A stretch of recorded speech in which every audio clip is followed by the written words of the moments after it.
What's up mga bro? Basta po kayo. Nakikita nyo po yung RF4 ko.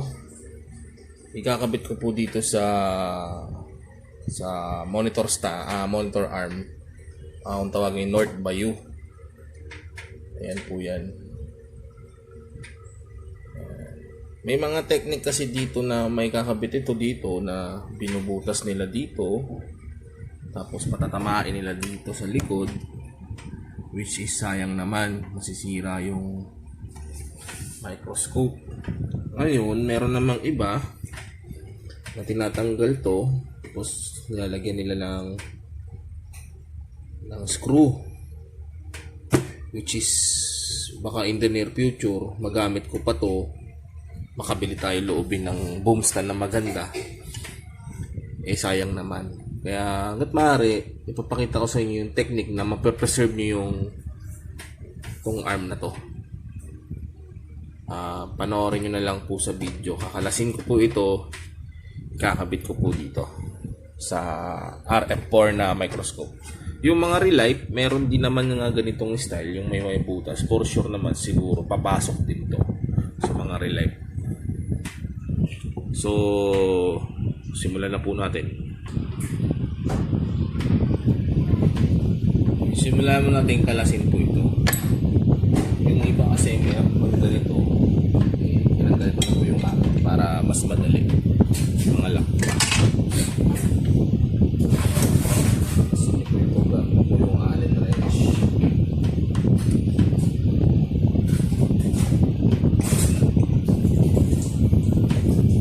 Ayan po.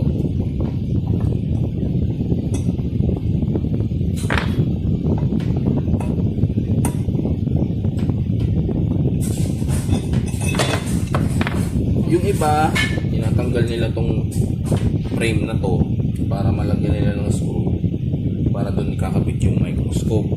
Sayang naman po yung ito kasi mamaya magamit pa natin. Magkaroon tayo kung loobin, kumita tayo, makabili pa tayo ng magandang boom stand. So, nakalas na po natin siya. Napansin nyo po, may ano po ito mayroon po siyang butas. Balsik na tol. Wala na kasi. Mga ganito po, tatanggalin nyo po ito. Tatanggalin nyo po siya.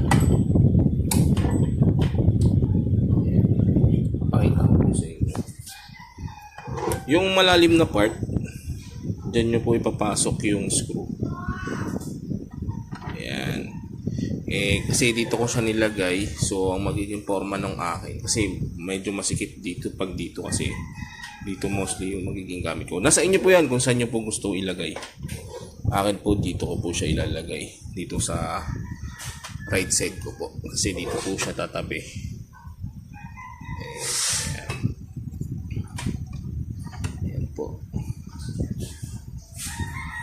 Pakita ko po sa inyo kung paano. Kakalasin ko muna yung microscope ko. So, nakalas ko na po ito. Ito po kasi yung mahawak dun sa ulo ng microscope. Ngayon, ito po, ito lang po yung dalawang kailangan doon sa parts na itatabi nyo. Doon sa kinalas nyo po galing dito. Ito lang po. Itong nut, saka itong screw na pine thread.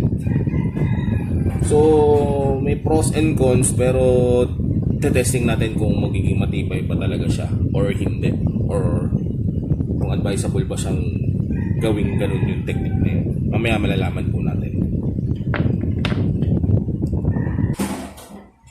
Ito po, ipapasok po natin to dito. Ayan, may screw yan siya. Tapos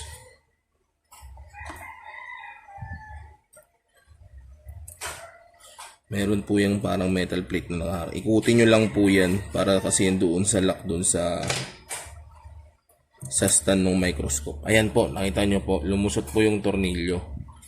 Although maiksi po yung tornilyo, for the meantime, ito lang po muna yung gagamitin ko. Pag makahanap-hanap po ako ng mahaba-habang tornilyo, papalitan ko po yan. So, Wait lang po. Ilalagay natin to ngayon doon sa loob. Ito po ilalagay natin sa loob. Ayan po. Ayan. Magpatulong kayo kasi kailangan po kasi i-grip din yung nut para kumapit siya.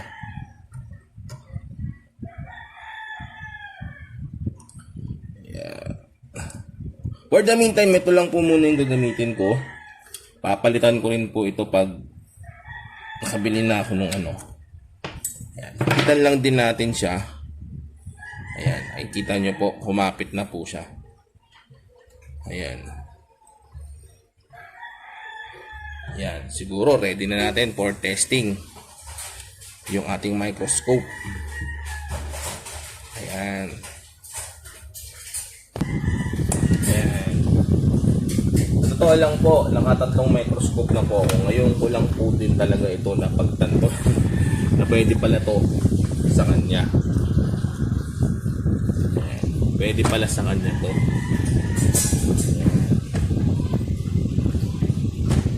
Pwede na po. Ayan. Mamaya po bibigyan ko kayo ng clearer view para mas makita nyo po na.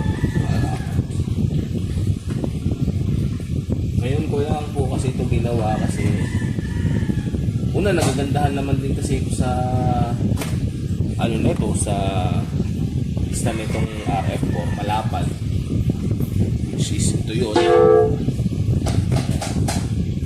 Sabi ko hindi ko na namin ito ginamit sa monitor ko kaysa naman pinambak ko, pinag-isipan ko rin ito, ang idea na to.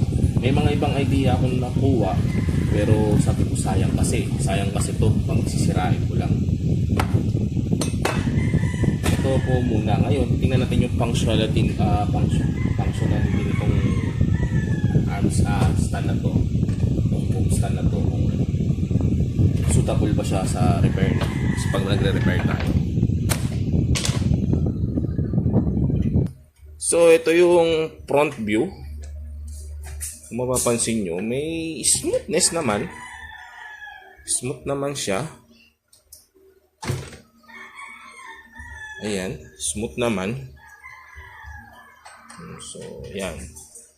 Kayo po, kung saan nyo gusto siyang i-fix. Pwede siyang nakaganyan. Ayan. Ayan, naka-straight. Ayan. Ayan, medyo hindi lang siya sentro sa table ko. Pero ma-adjust naman po yan siguro. Or pwedeng ganito. Ayan. Medyo sentro. Ayan. Ang bahala ko kasi ito, yung table ko, clear na lang siya. And then dito na lahat sa taas na yan yung mga kailangan ko na gamit. Ayan. So, sana po makatulong. Kung meron kayong mas magandang idea, paki-comment na lang din sa akin. Pwede nyo rin po itong gayahin. Wala rin naman pong problema. Sinishare ko lang po yung yung ganitong style. Ayan. Ayan po siya. So, tingnan natin. Testing natin ulit. Okay naman. Okay naman siya. Tapos, kung itatabi natin siya. Ayan. Ayan. Pwede naman siguro pag dito, ito natin siya ilagay. Nakatabi. Ayun, tumama. Tumama pala siya doon. So, kailangan ingat-ingat lang din. Ayan. Pwede na. Yun lang po, mga bro, sa mga kapwa technician. Ingat po kayo lagi. Samahan nawa po kayo.